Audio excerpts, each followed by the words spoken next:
আসসালামু আলাইকুম। শাকিস kitchen and ব্লগসে সবাইকে স্বাগতম। চলে এলাম নতুন একটি রেসিপি নিয়ে। আজ আপনাদের সাথে শেয়ার করব এঁচোড় রান্না। এঁচোড় নিশ্চয়ই বুঝতে পেরেছেন কি? কাঁচা কাঁঠাল। এই কাঁচা কাঁঠাল গরু মাংস দিয়ে রান্না করব। চলুন দেখে নিই এই এঁচোড় রান্না করতে আমাদের কী লাগছে, আর এঁচোড় কী করে কাটতে হয় এবং সংরক্ষণ করতে হয় সেটাও আপনাদের সাথে শেয়ার করব। প্রথমেই এখানে আমি একটি বাজার থেকে কিনে আনা ফ্রেশ এঁচোড় নিয়ে নিয়েছি। এঁচোড়টা কাটার আগে অবশ্যই যে জায়গায় কাটবেন একটা পেপার বিছিয়ে নেবেন, খবরের কাগজ, তাহলে আপনার আঠাগুলো কোনো জায়গায় আর লাগবে না। তারপর যে ছুরি অথবা বটি দিয়ে কাটবেন সেটাতে অবশ্যই সরিষার তেল লাগিয়ে নিতে হবে এবং আপনার হাতেও সরিষার তেলটা লাগিয়ে নিতে হবে। তারপর ছুরি অথবা বটি দিয়ে 2 টুকরা করে নিতে হবে। আর 2 টুকরা করে নেওয়ার পর অবশ্যই এঁচোড়টা কাটার পর এটার গায়ে এরকম টিস্যু আটকে দিতে হবে অথবা খবরের কাগজ, তাহলে আঠাটা কোথাও লাগবে না। এই টিস্যুতেই সম্পূর্ণ আঠা লেগে যাবে এবং টিস্যুটা সরানোর পর সম্পূর্ণ আঠা শেষ হয়ে যাবে। বাস একটু মুছে নিব। তারপর এঁচোড়টাকে অর্ধেক করা এঁচোড়টাকে আবার 4 টুকরা করে নিলাম।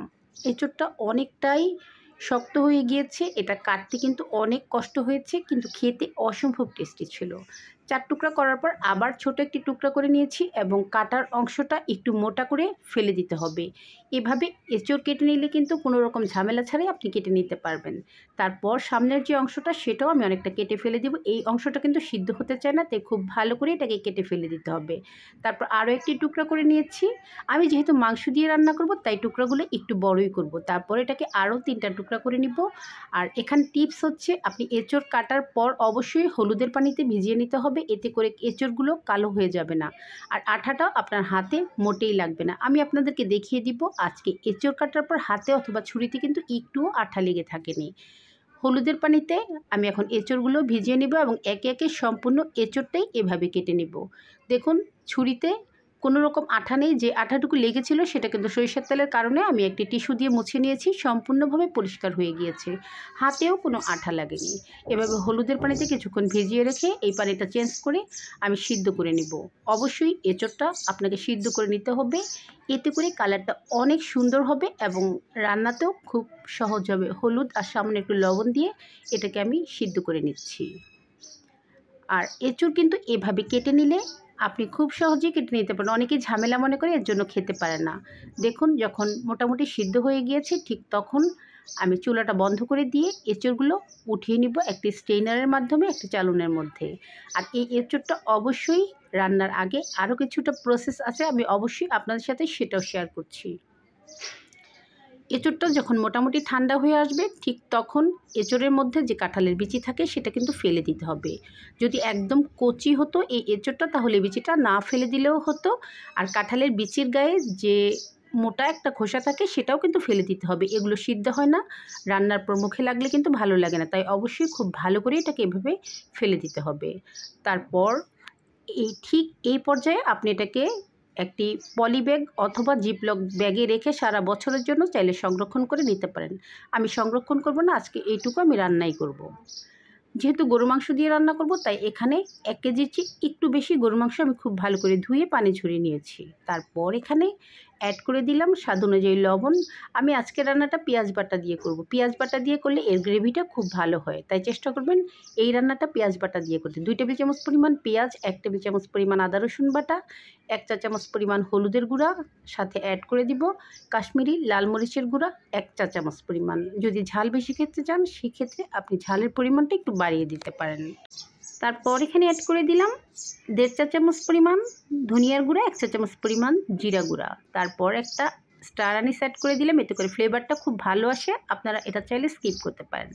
3টা তেজপাতা, 3 টুকরা দারচিনি, 4-5টা এলাচি অ্যাড করে দিলাম। তারপর এখানে 3 থেকে 4 টেবিল চামচ পরিমাণ সয়াবিন তেল অ্যাড করে দিলাম। যে তেল খাবারে খান সে তেলটা দিয়েই রান্না করতে পারেন। খুব ভালো করে হাত দিয়ে মাংসটাকে মাখিয়ে নিব। আজকে আমি গরু মাংসটা হাত দিয়ে মাখিয়ে রান্না করেই এঁচোড়টা রান্না করব। আপনারা চাইলে মশলা কষিয়ে রান্না করতে পারেন। খুব ভালো করে যখন মাখানো হয়ে যাবে তখন এটাকে আমি ঢেকে চুলায় রেখে দিব 30 থেকে 35 মাংস থেকে যথেষ্ট পরিমাণ পানি উঠে যদি গরু মাংসটা সিদ্ধ হয়ে যায় সেক্ষেত্রে আপনাকে এক্সট্রা পানি দিতে হবে না। তবে আমি মাঝে কিছুটা পানি অ্যাড করেছিলাম, সেটা স্কিপ হয়ে গিয়েছে। গরু মাংসটা খুব ভালো করে যখন সিদ্ধ হয়ে যাবে তখন কিন্তু আমি এঁচড়গুলো অ্যাড করব। আমি সম্পূর্ণ রান্নাটাই কিন্তু মিডিয়াম আঁচে রেখে করেছি, সেজন্যই ঢাকনা দিয়ে রেখে দিলেও এ থেকে যথেষ্ট পরিমাণ পানি উঠে আমার গরু মাংসটা একদম সিদ্ধ হয়ে গিয়েছে। এখন অপেক্ষা করছি শুধু মশলার উপর তেলটা ভেসে ওঠার জন্য, এতে করে রান্নার কালার সুন্দর হবে এবং ফ্লেভারটা খুব ভালো আসে। আপনারা চাইলে বুটের ডাল দিয়ে রান্না করতে পারেন, যারা মাংস দিয়ে রান্না করতে না চান তারা ডাল দিয়ে রান্না করতে পারেন, চিংড়ি মাছ দিয়ে রান্না করতে পারেন অথবা মুরগি মাংস দিয়ে রান্না করতে পারেন। দেখুন মাংসটা সম্পূর্ণভাবেই কষানো হয়ে গিয়েছে এবং সম্পূর্ণভাবেই সিদ্ধ হয়ে গিয়েছে। ঠিক এই পর্যায়ে আমি আগে থেকে সিদ্ধ করে রাখা এঁচড়টা অ্যাড করে দিই। এঁচড়টা দেওয়ার পর খুব ভালো করে মাংসের সাথে এটাকে কষিয়ে নিতে হবে। অবশ্যই এভাবে রান্না করলে এঁচড়টা অসম্ভব মজার হয়, আপনারা একবার ট্রাই করে দেখতে পারেন। খুব ভালো করে মাংস এবং এঁচড় মিলেমিশে একাকার হয়ে যাওয়ার পর এখানে 1 থেকে 1.5 কাপ পরিমাণ পানি দিয়ে দিব।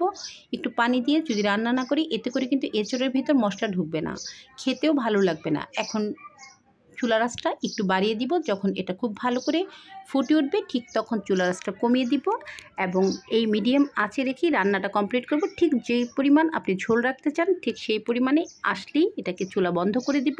সামান্য একটু জিরা গুঁড়া দিতে হবে উঠানোর আগে, তাহলে ফ্লেভারটা খুব ভালো আসে। দেখলেন তো খুব সহজেই গরু মাংস দিয়ে এঁচড় কী করে রান্না করতে হয়। আশা করি সবার খুব ভালো লাগবে আমার আজকের রেসিপিটা। এর আগেও আমি কয়েকবার রান্না করেছি, বুটের ডাল দিয়ে করেছি, মুরগির মাংস দিয়ে করেছি, চিংড়ি মাছ দিয়ে করেছি, সেগুলো আমার চ্যানেলে আছে। আমি অবশ্যই চেষ্টা করব ডেসক্রিপশন বক্সে লিঙ্কগুলো অ্যাড করে দিতে। আপনারা চাইলে এই এঁচড় রান্নাটা এই সিজনেই একবার ট্রাই করতে পারেন। কিছুদিন পর কিন্তু কাঁঠাল পেকে যাবে, তখন কিন্তু এটা খাওয়া যাবে না। আর সারা বছরের জন্য কি করে সংরক্ষণ করতে হবে, কোন পর্যায়ে করতে হবে সেটা কিন্তু আমি বলে দিয়েছি।